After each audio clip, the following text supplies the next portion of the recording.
mwana moto te po akosa ngai abongwani pe te po awangata Nzambe ya le Nazarien, le Nazarien, le Nazarien.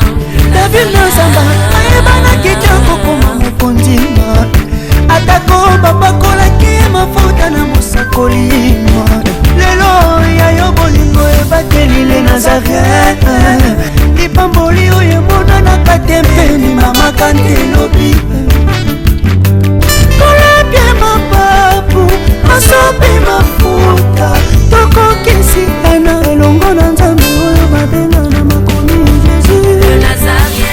Banda na mokonzi ya liboso ya mboka ya Congo tina moto asuka ya bato basalaka na ye bao babebisaka peuple oyo message eza ya bino mambo lobe uti oyo na motema na monoko to na motu ke Nzambe mpe également atindinga mpo na délivrance ya Congo soki boza na tembe ke Nzambe moto atindinga puissance oyo bosalelaka Nzambe akodétruire yango nano puissance spirituelle oyo bosalelaka.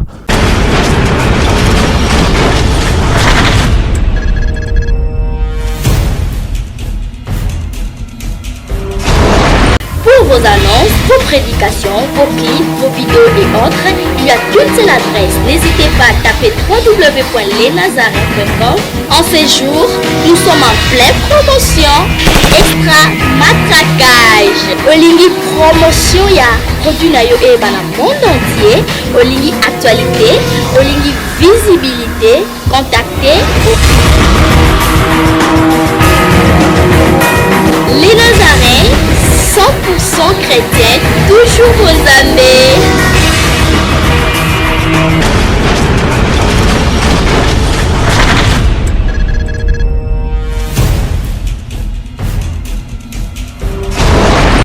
Ok, le temps pour moi de dire shalom, bonjour et bonsoir. Je vous, très chers fidèles téléspectateurs, vous tous qui aimez Jésus-Christ et Nazareth, j'aimerais vous rassurer et vous conforter que Jésus-Christ revient bientôt. Il est le Seigneur des Seigneurs. C'est lui le maître du temps et des circonstances. Il est omniprésent, omnipotent, omniscient.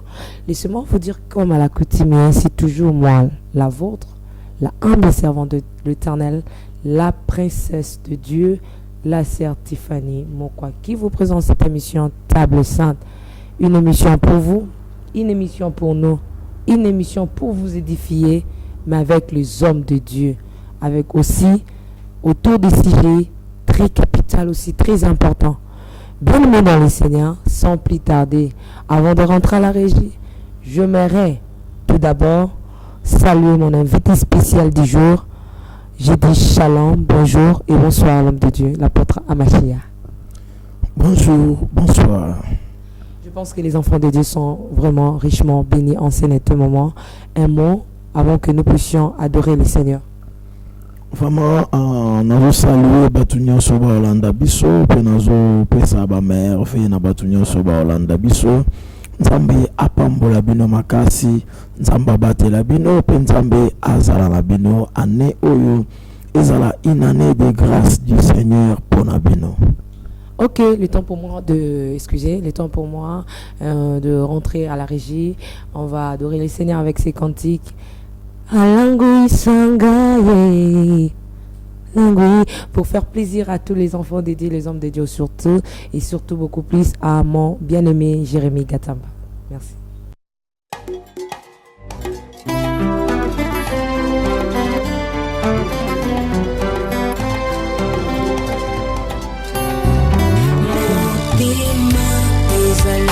Kasemoko bapesaka na moto yo mingi ngana nzima na pesa na masiya wazali kita moko kati ya motema ezali ya moto ya oyo moto ekoki kopesa na bonzambe na yo na langwe bolingo na yo elobisi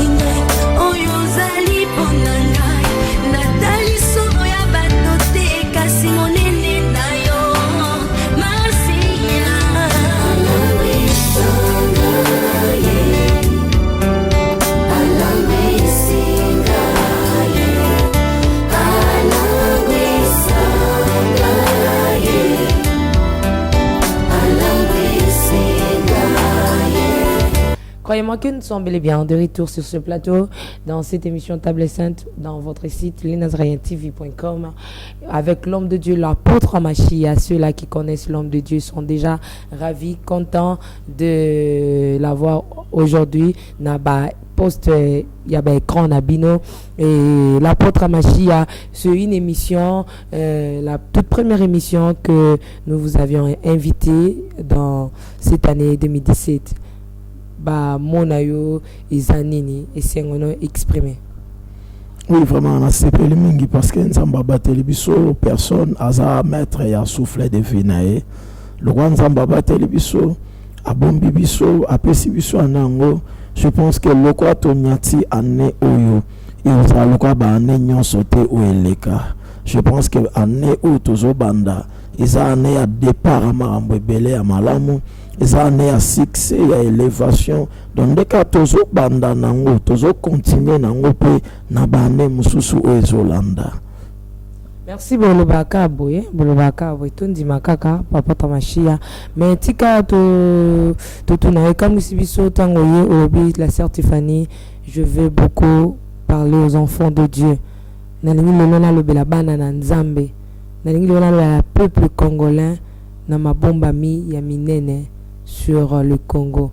Après ta machine là le lotinini le loyo le bela Congo bino pasteur bolinga le bela mbokata bolinga ndo le bela masula la poche na bino. Oui, vraiment tout le baramarambo par rapport à mission Nzamba Pesibiso. On a le message na ko annoncer ezaboye. D'abord on a joué sa peuple de Dieu ndenge Moïse ayaki et pas ya bana Israël. Ou bien l'Éternel, ou bien je suis le Dieu d'Abraham, d'Isaac et de Jacob, à Tindinga, pour délivrer peuple Oyo Namaboko ya Bangona. Alors, nous avons ce peuple de Dieu à Congo, qui Nzambe peut également à Tindinga pour la délivrance ya Congo.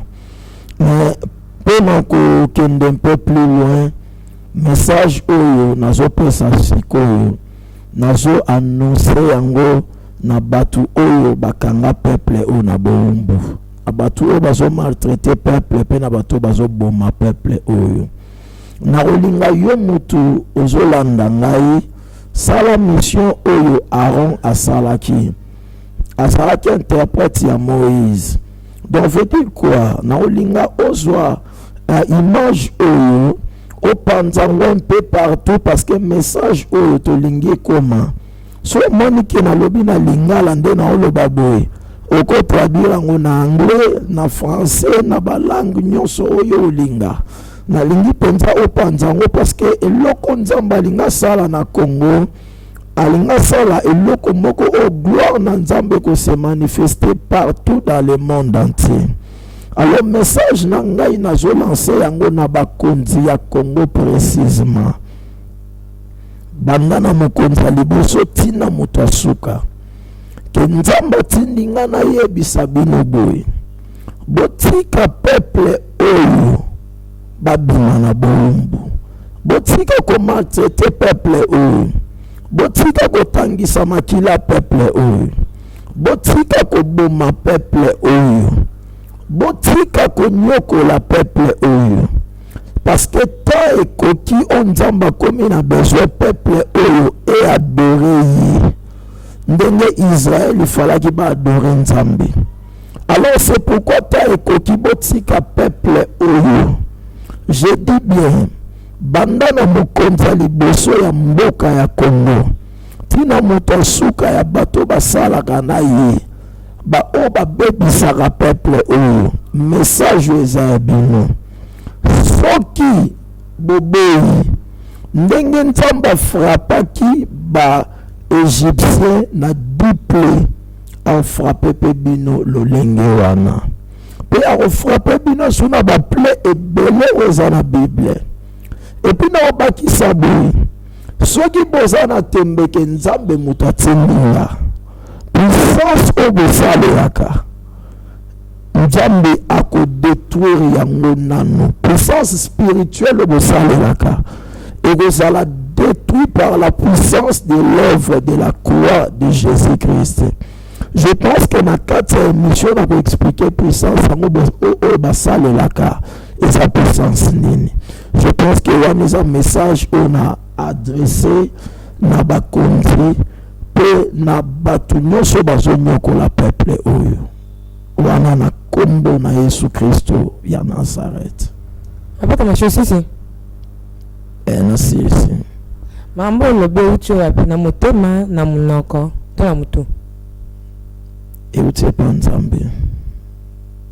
yaki na voix nini na voix motema okaki okai mati na motema no ndenge otali po bato mosusu to inspira kini po sala théâtre non namonaka ba réalité ezolekana yango nde esalaki nazwa inspiration so ya tuni inspiration ane yaki na motema na mosusu ozo regretter na fête bien te na décembre to na fête bien mais bande mosusu a fête bien te so te utaki na mutu bande ko fa ba tila so ba code ba tchaki bien te et utaki na mutu ba souci wana mutu pe ko mutu na mnoko bata bilobalo ba bazala mais na biteke zayo so na ngina tuna mamolobi et utu na mutema na mnoko to na mutu soit ba inspira que yango yaki na voix nini au côté que na voix nini. Bon, normalement Nzamba solola na ngai parce que okoki même comment na peut pas si abande ko na yo moko za pene loko osala te eza pena bato bele balekinga na maele balekinga na makasi balekinga na mbongo mais bazwi courage ya oyo oloba makambo te. C'est pas parce que nga na leki bango na courage non, parce que normalement makambo nga na lobi awa soki Nzamba na sima na yo te oza pe na courage ya oloba ngo te. Alors so Nzambe pe atinda nga te na nga na sala ngo te. Et puis faut yeba ke tango Nzambe azotinda ngai débat ya nga na Nzambe ezalaki ndenge nini parce que nazwi temps mpona ya oloba makambo lokas tolingi te tomatisa mwa vite félicité ya émission ya mpo tolobi ezalaki ndenge nini bobundaki ndenge toyokaka nani Jacob abundaki na Nzambe tokoma poto masha bobunda na Nzambe mpona message non nabunda na Nzambe te. Je dis que nga azalaki na vie na nga mosusu oyo naza kosala et puis na vie na nga naza kosala wana naza kosepela na makambo na nga mpe naza kosala wana mais à un moment donné Nzambe bando okitisa nga muke nazwi ba accident na réellement nga nazalaka na besoin normalement ya kosala mpe makambo na nga mosusu mais Nzambe oyo oyebisa nga ke yo naponi yo mpo na délivrance oyo abando opesa nga basine nana bezosala boye apesi nga parcours donc veut dire asololi na ngai aimpose nga mpe eloko wana ke il faut osala yango. Je pense que ntango na bando décortique na bando opesa basine oyo Nzambe apesi ngai Nzambe alakisi nga liboso ntango okende mission wana okodétruire eloko boye ntango okende osambela boye. Je pense que pendant l'émission on a expliqué mais Nzambe alobeli nga na bavision na nzela bavision alobeli ngai. Merci Dieu par tantôt du manette tantôt du nôtre après comme je ko lati noir. Oui. Bon, na habité ba ke couleur non ils a la couleur ba ke non ming wapi. Na habité na habité za couleur bato balata pe lokwa eza bilamba. Mais ça symbole ba ke non ming sikamo habité. Matanga. Ok, merci. Eza réponse yo pesi mais eloko patengai olobi bazonyo ko la peuple congolais peuple wapi o ba box Nzambe. Peuple va pesa Nzambe mkongo. Ba pasteur bokengu mamela bal. Peuple na Nzambe ebiso ki alingi ba koma ko adorer. To peuple à Israël bisika ba pasteur bokenda kuna na Israël ko kende na ba drapeau ko timbo ba mai ko zo pas bala Yesu a telemaki peuple wa piolo bela. Je veux le peuple congolais et non le baïsable certifié. Au moment de tous à la aboye, il y a des gens au bazar choisi basa la Nzambe. Nzambe poni bango pour la manifestation ya gloire na ye. Ba ko bunga yeba ke ko bunga na bango za ka échec na bango. Nzambe a récupéré bango kaka c'est pourquoi même peuple Israël bazaki na tambo bazo bima. Ba bunga ntela moi quand Nzambe ba revenez à moi je reviendrai à vous. Peuple congolais ba bunga oui. Normalement tant sambela yeba Abraham aloba boye. Tant Nzambe alingi a frappé Sodome na Gomorrhe. Abraham abanda otuna.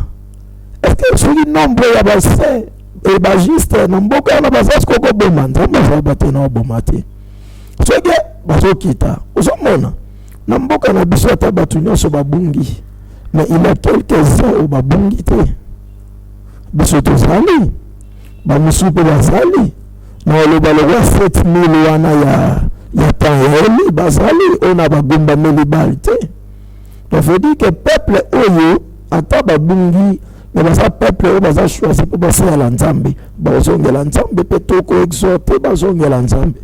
Merci mitune ezalaka ya biso baquestion ezalaka ya baquestion ezalaka ya biso baréponse ezalaka ya bino.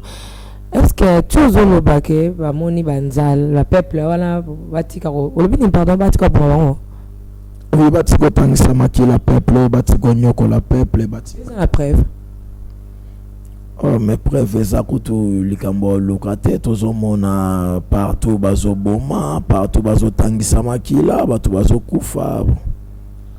Merci apôtre Machi yawana ezalaki mahamukola ayebisaki aloba alobi yango mais moto mekiti oui nalobi lokwa ebimi en tout cas nzambe azwa lokumu.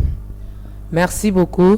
Apôtre Machia olobi que aussi comme kolobi wana oyebi tina source ezosalaka makila peuple et tanga fanga tuna mwa beaucoup na pa question ebele tina otala na otalo na lisu mususu ona tala ko tela ko yakana mission na oyebi te pa nini mawane botala mutema nanga mais néanmoins toloba na to solo. Bon, normalement, je pense que Zaki n'attend mou dans Zaki intercession.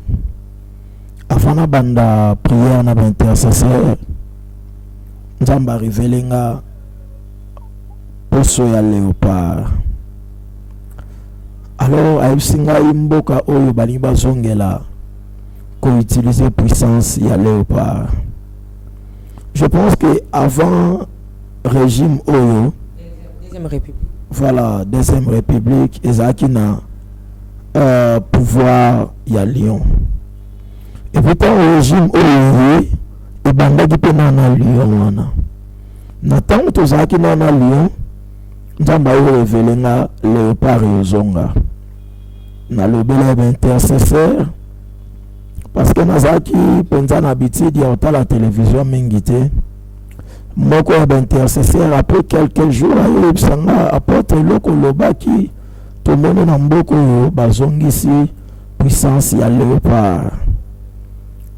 Na ça va ça message maintenant ba bisenga d'abord tambo bando sambela bo détruire na puissance wana ya léopard nde boko ici on a délivrance au bo sala parce que ça processus na ko expliquer.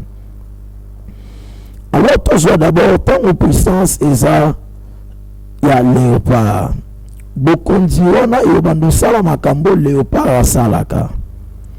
On va expliquer bien par rapport à l'histoire biblique. Léopard, normalement, tu as dit que azalaka sanguin. Donc, alingi makila mingi. Abomala mingi. Et puis, misala au léopard à salaka. Sala très rapidement parce que léopard a très rapide. Soki tokei tom supo batu musuba le apôtre bilom c'est la représentation ka léopard eza nango na influence te. Soki otali na Daniel chapitre 7 bazolobela 4 bêtes. 4 bêtes wana représenter 4 empires où il fallait que dominer na mokili. Ya liboso goleka ya mibale ko ya misatu ti 4e nde obiso toza nango lelo. Ya liboso ezaki royaume ya roi Nebuchadnezzar, ya mibale ezaki Mede Perse, ya misato ezaki Grèce, Alexandre le Grand, 4e de Rome oyo toza nango ezaki représenté par banyama. Alors comportement ya chaque royaume ezaki par rapport ya nyama oyo azodomine ye. Alors c'est pourquoi nazoloba boye biloko wana ezalaka très symbolique, ezalaka très significatif. C'est pourquoi omonaka eloko to na léopard yango ozomona tozovivre makambo léopard asalaka, tozomonaka bato bazokufa mingi, tozomonaka bato bazobeba mingi. Siko nde toza wana toza obligé ya kodétruire d'abord puissance wana. parce que ndenge tozoloba ke changer régime, c'est bien, il faut changer régime, mais soki totiki puissance wana ya léopard mabe ezala makasi, parce que eza boye eza lokwa tokati nzete me baracine etikali na mabele. Or, Bible ezoloba toute plante que mon Père Céleste n'a pas plantée sera déracinée. Donc, veut dire il faut tout déraciner, tout changer régime, et en plus tout détruire puissance ou en léopard pour nous quitter, tout vivre les sous makambuko, les canaux, tout vivre en temps. Parce que ndenge tozabu, to yeba bien que ceux qui tozo vivre na racine moko, autant babokonzezo leka musu sezo remplacer autant force à ma BP au matin. Non, c'est la bino calcul parce que le nom a l'ingénieur en clair n'a pas peur de Dieu.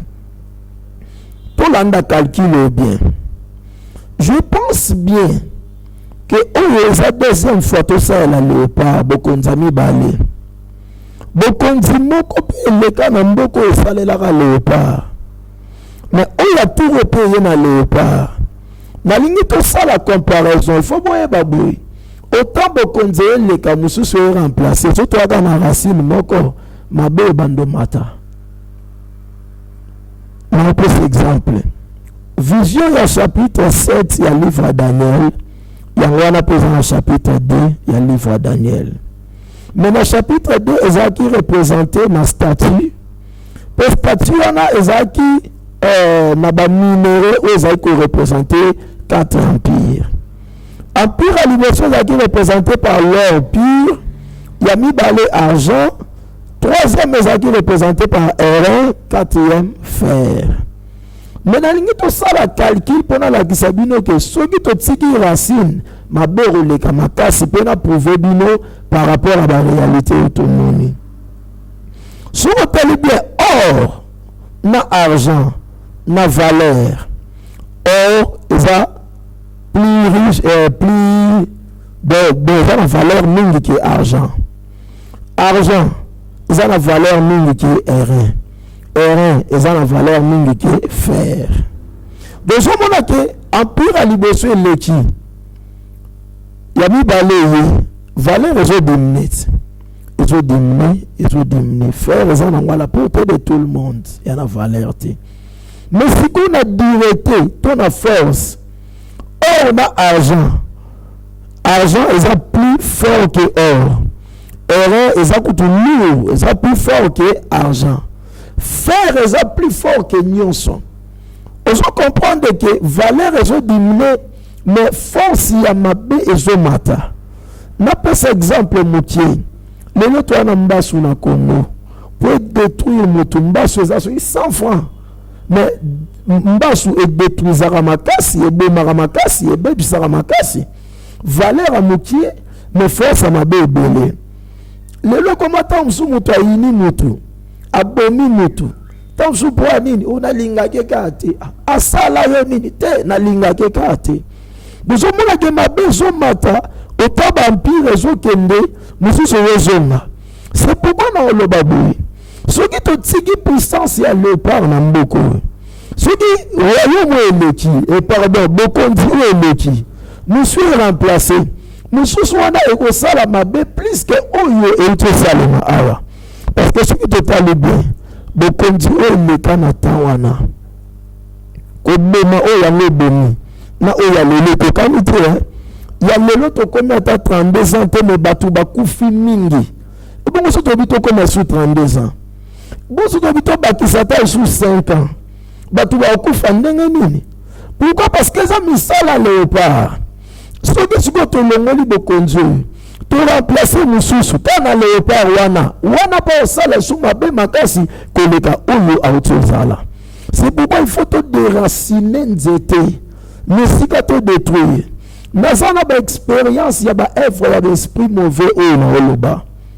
Et là on a le besoin de lelo mutu mususu akoya lobi nonga nazana besoin na zwa bokonza mboko nana ba projet ya bien na solo la bien nana ba calcul ya bien mais soki kaka fandi na kitsa bokonzi wana tellement puissance à léopard ezali et qu'on change makanisi il est pas bando boma et qu'on imposer discipline parce que y est baboué comportement ya malamu et respect na yo mutima ya malamu et qu'on empêcher œuvre spirituelle et qu'on empêcher misala ya molili et utiliser yote.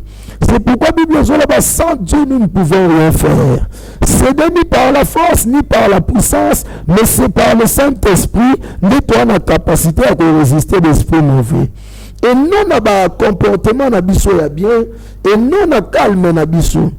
Parce que sont allés dans Marc chapitre 5. Dans Marc 5 ba le la biso mutu azaki possédé na l'esprit impur. Azaki mite jour ko fanda na ba montagne pe na ba sépulcre. Na we biso ke Bible zolo ba mutu moko te. Akoga ko maîtriser yé même na ba chien même na ba fer. Pourquoi? Parce qu'aza okatango. Veut dire quoi par là? Moyen ou matériel. Tout moyen ya bo mutu et ko maîtriser l'esprit mauvais. Alors mutu akoya rosa calme. Ce qui va esprit wana ka mutu ça et quoi animé a bofa na bolamu nyonso a bomali susu parce que na bi une fois na sala réconciliation ya bana kuluna ya yolo na kauka omoni musalo na osala lelo na expérience nango na musalo na sinasala batunanga apôtre osala nini po okotisa kimia même bato gouvernement batunanga même bana ngo bango mo batuna ngai même batu bo batuna ngai. Qu'est-ce qui s'est passé? Au monika ba esprit o tozolo ba léopard na ba nyama mosusu na mona ngo na ba rond-point. Alors ba la kisinga ba vitala bien. Au moni ba esprit wana parce que ba bisinga talo loko salema na moni kuluna bandi. Bas na moni loko provoka kuluna yango wana. Donc l'esprit mauvais yana ndetinda bana na mabe parce que sur le tali la plupart ya bana basala kuluna je vous le dis mingi basa timide mingi babota na respect mingi balobaraté mais pourquoi comment se fait-il bana o balobaraté ma comment ça kuluna et ça va esprit mauvais tant na baby sagi be esprit wana nde na yaki mbala moko na sali réconciliation wana donc ba esprit o ya nkoi ba esprit o ya léopard donc veut dire quoi tellement eza wana po na makile tanga yango mona ke mboka na biso makila etangisi et tous les plans bana kuluna batangisa makila batu na mboka pe baotangisa makila batu gouvernement ezotangisa makila batu donc makila batu etangi par l'église pe botangisa makila ba. Si, parce que oui, c'est bien parce que toujours boya nde mabe, tu es défendre mutute, tu es contre la mutute, mais tu es boya mabe. Même l'église est belé et sopi makila ya batu. Tu es conscient, mais l'église on a photo longo la terme ya église parce que église est une signification nango. Donc ba assemblée, na ba faux prophète na bango, batangisi makila batu. Et là, on a le bezani. Tellement esprit wana ya léopard. Et ça, pardon, apôtre Machia, au lobby penza trop. Yo m'ont constaté, hein? D'accord, posé question. Merci. Nalina tuna motuna parce que tu suka te faut que nous continuer. Mais apôtre Machia, au moment où bon ça va donner, est-ce que c'est l'actualité à makambo mboka no nengezo kind? Tout est soit actualité va penser que dans la révélation. Est-ce que vous avez l'actualité ma maison kende? Bon, tu es bien ma maison kende. Bon, merci. Le coup est bien ma maison kende. Yo souci no ezani. To souci penser à Nzambe ou à lobela kiyo ezani. To déraciner nanu léopard ou yo lobi bate. Mais comme déjà balobi ke mokondi bazo memama bazo kene déjà bazu conclusion ba atterrir na solution moko à l'amiable yango moni kimi kotibo et sengote wana répondre ngai mais yo souci ya Nzambe na wana lobini to déraciner dans léopard à l'amiable o bazu ndenge mboka zo kende eza base de mokonzi azala nanu wana mais léopard non alongwa to sala ngo plus tard tant to koma na ba processus o bazui ba okene na 2017 na suka so pe na 2018 nde léopard akolongwa côté ana au moins to bon exmo ba donné non on peut dans ça ba donné normal problème nangeza biso si to bandi déjà prière c'est pour bandaki oui na pesi pesine na pesi sin na bato bazoboma que si na liboso bo comprendre que nzamba tindingai puissance wana na ya léopard et aux a détruit par l'œuvre de la croix de Jésus. Sangani mukiana bosambela to lingi associé pe bato mususu. Bon, programme à prière les abouis. Et ça la prière autour sambela en coulisses na retraite. Mais ils ont la prière pour autour lingi ça la prière populaire. Ils ont traversé la mer rouge au lingi à la populaire. Ndenge nzamba osunga biso. Mais d'abord, avant la prière populaire, c'est très important, ils ont la prière autour de ça, dans la coulisse, dans l'intercession. Parce que pour nous répondre, ça ne demande pas beaucoup de gens, ça ne demande pas ce qui est. Parce que normalement, quand on s'en dans la coulisse, tu dis que même Gédéon, nous avons ça qui a trié. Donc, nombre ça qui est l'autre. Si j'ai bien compris, le problème du Congo, ce n'est pas la personne, mais c'est les léopards. Ils ont un biloko ba esprit derrière tout acte, ils ont un esprit mokozo donc ils ont des kambo esprit evandi donc to banana ko combattre yango to peuple to pe baike ba banana ko combattre yango bon oui na goloba penza pona ko empêcher pe démarche abatu mususu te mutuna mutu asala démarche on nzamba tindie asala mais problème nangeza boy ko kende moi je n'en disconviens pas hein. Mais problème nanga d'abord est que ceux qui kokende zali de mieux ceux qui sont ensemble na ba kondi na ba léopard bango nyonso bakende na bango voilà de bakende ba zona bisaka na bango nyonso bakende. Merci, nous entamons presque lentement et sûrement à la fin de l'émission. Est-ce que crois-tu vraiment que toko tope oko na lo bango bien lingala ya mo pasi mfona cha iloko ne loko ne sikanango est-ce que ozondi make oko koma na bisika wana ozoka na okoma ekoko kisama penza le père okokende oui na jolo babo certifani je pense que na loba qui peut loko l'autre fois David a telemela ki Goliath c'est par rapport à délivrance en Zambie Nzamba Korda qui est devant Osnali en Zamba. Quand on a expliqué Maramba Kuluna, na boma ki moto wana parce que na détruit ça qui be esprit wana pe isimbaki. Na bandi musala wana lelote, léopard wana beba na pona domaine na bato Kuluna. Ba o batela gi bango wana to baby sango. Je pense pas que oyo to sala et osimba parce que Nzambe déjà à ça sala na biso l'autre fois. Alors, on a le besoin. Le pas détruire, on a détruire sur tous les plans parce que, et puis que le pas, le laser est né, n'a pas de même le pas, le bas, mais même le pas. Et puis, l'esprit qui noie, esprit à léopard. Est-ce qu'on sentit que Mbo Cannabis vivre en nervosité à ma casse? Mbo Cannabis maquillé en la trou parce que l'esprit qui noie, léopard comme esprit qui noie. Non. Alors, yango nazolo baki tant ozo banda prière to si to bandi yo pe mutoza musika mwana nyosho wa Congo partout où yozali bona ta otoza tito comme na Mars hein yo prière na yozo sambela nzambe puissance nyosho ya léopard oyo ezo soutenir bokonza mboka oyo quel que soit batango na ba rond-point parce que ba implantant un peu partout na ba mausolée na ba boye place nyonso yango eza ozo c'est la puissance à œuvre de la croix à Jésus-Christ de Nazareth et détruire yango en ce moment là yo remona que qu'est-ce qui va se passer au monde arabe fait boyoka basango mususu. Mais c'est comme ça, Linga Moïse Mingi, Nzamba arrive là trop sur Exode, utilisant trop, pasteur. Normalement, mutuana mission na ye, ceux qui le lope yo za la mission, faut exception Nzamba émission nini atindio nini.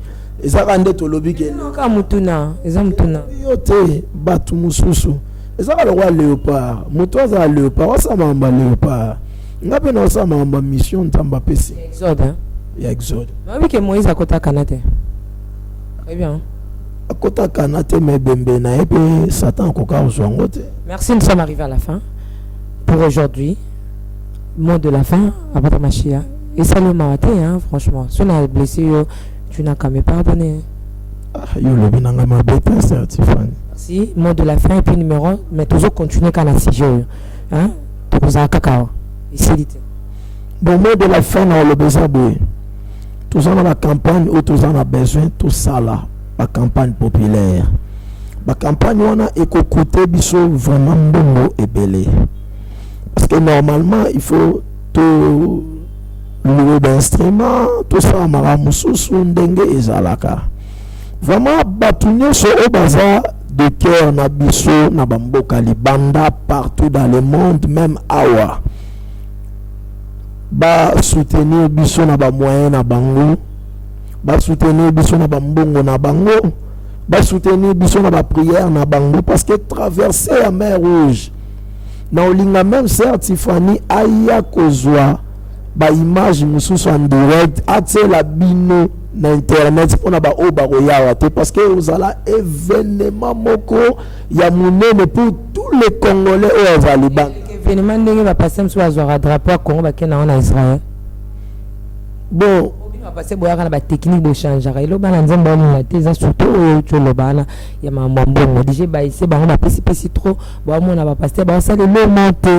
Donc écoute, je te félicite hein, parce que c'est pointé que le biata pour manga Congo sur un souci pour ba misusu ba vai na bango ba mona on dit ba mona te na pesa la ngamo pasi mais nzamba consoler ngana ko yebisanga ki eza mission na bango te. Mais parce que na mituna ba question c'est qui se disent les grands pasteurs ya mboka ndenge ba obimisa ba biloko na banzoto bato pourquoi pas ba ko bimisa pata léopard hein au biso to mona ke yemu to tungisa comme ça mais bon na mitungisa ki mais nzamba consoler nga usenga eza mission na yo eza mission na bango te et là on a le besoin tant ça traverser la mer Rouge. Souci nanga ezala certifani aya penza en direct.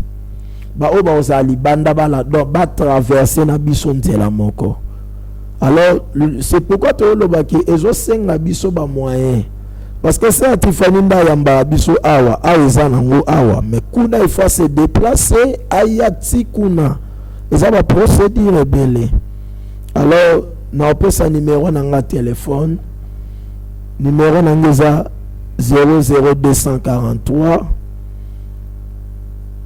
82 51 69 408 Nazo Bandela 00243 82 51 69 408 traversé et aux anagier. On se font les comptes.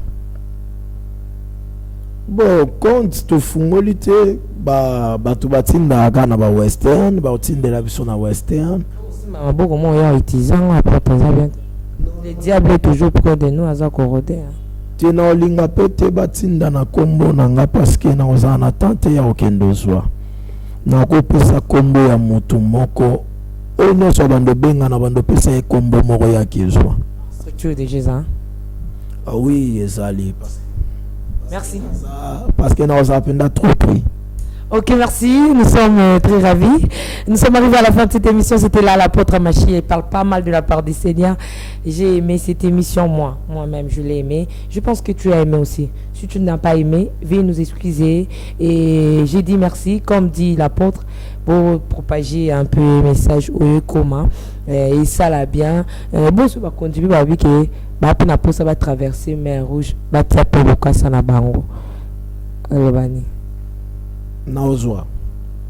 Merci, que Dieu vous bénisse. Ciao. Ciao, ciao, ciao, ciao. À la prochaine. Bye.